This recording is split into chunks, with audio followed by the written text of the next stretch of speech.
আজকের পর থেকে হয়তো আমরা এই হাদি ভাইয়ের বাহ্যিক অস্তিত্ব এই পৃথিবীতে দেখব না, কিন্তু উনার চিন্তা চেতনা ইতিমধ্যে সারা বাংলাদেশের শহরে বন্দরে নগরে গ্রামে গঞ্জে প্রতিটি আনাচে কানাচে লক্ষ লক্ষ আজাদি সন্তানরা উনার চিন্তা চেতনাকে অন্তরে ধারণ করেছে।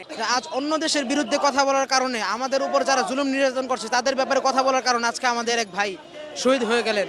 এটা আমরা মেনে নিতে পারছি না, এটা আমাদের জন্য অনেক কষ্ট হচ্ছে বিষয়টা। আর দ্বিতীয় কথা হচ্ছে, আমাদের হাদি ভাই মরে নেই, আমরা ওনাকে লালন করি, আমাদের বুকে উনি আছে, উনি জীবিত আছে আমাদের বুকে।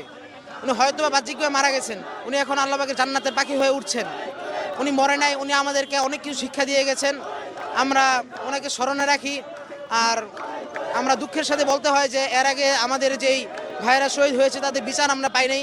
আমরা হতভাগা জাতি, 50 পেরুলা আমাদের সেই সুখের দিন আসে নাই, সেই বিজয় আসে নাই। আমরা সেই বিচার চেয়ে যাচ্ছি কিন্তু বিচার পাচ্ছি না। আজ আমাদের গভর্নমেন্ট সেই বিচার আমাদেরকে দিচ্ছে না।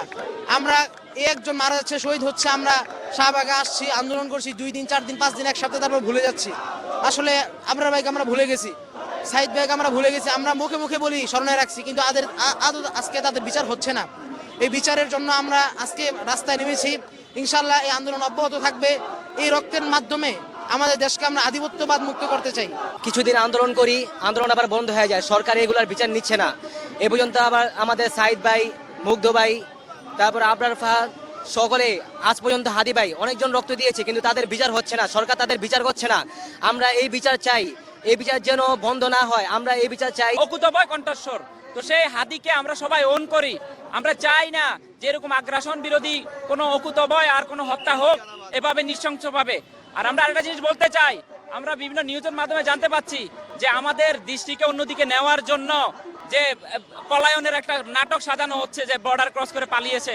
আসলে আমার মনে হয় খুনিরা ভিতরে আছে। কারণ আপনারা দেখুন, 5 আগস্টের আগে আমাদের গোয়েন্দা সংস্থাগুলো কোনো সন্ত্রাসী যদি কোনো ধরনের সন্ত্রাসের পরিকল্পনা করতো তখনই গ্রেপ্তার হয়ে যেত। আর এখন খুনি দিদারসে গুলি করে পালিয়ে যায়, এটা তো কোনোভাবে বিশ্বাস্ত না। আমি হবিগঞ্জ থেকে আসছি। আসলে হাদি ভাই এই গণজন্মা মানুষ এই অল্প সময়ে বাংলাদেশের 56,000 বর্গ মাইলে মানুষের অন্তরে যে জায়গা করে নিয়েছেন, বাংলাদেশের যত এক্সিস্টিং পলিটিক্যাল পার্টি প্লাস যত পলিটিশিয়ান আছে, সমস্ত পলিটিক্যাল পার্টিকে যদি এক জায়গায় করা হয়, হাদি ভাই আপামর জনতার অন্তরে যে স্থান করে নিয়েছেন, যে জনপ্রিয়তা অর্জন করেছেন, সকল পার্টিকে এক জায়গায় করা হলো তার জনপ্রিয়তার সমান হবে না।